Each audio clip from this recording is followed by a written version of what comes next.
নমস্কার বন্ধুরা, নতুন একটা ব্লগ শুরু করছি। আজকে আমি আমাদের বাড়ির ছাদে এসেছি, ছাদটা দেখাচ্ছি। এই ছাদে এই যে একটা বিড়ালের বাচ্চা,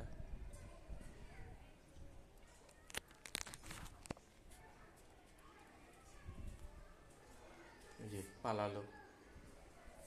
কি রোদ, জামা কাপড় মেলা, অনেক গাছপালাও রয়েছে, কিন্তু যত্নের অভাবে গাছগুলো নষ্ট হয়ে যাচ্ছে। প্রচণ্ড রোদ, আর সব বড় বড় সব বাড়ি চারিদিকে। আগে এই ফ্ল্যাটগুলো ছিল না, সব বাড়ি ছিল আমি যখন এসেছি 11 বছর আগে, কিন্তু বর্তমানে এগুলো সব বাড়ির যারা মালিক তারা এগুলোকে সব প্রমোটারকে দিয়ে এখানে ফ্ল্যাট করে নিয়েছে। চারিদিকে বাড়ি, এই যে ছাদটা, খুব রোদ। এখন জামা কাপড়গুলো নিয়ে নেব, নিয়ে এবার নিচে চলে যাচ্ছি।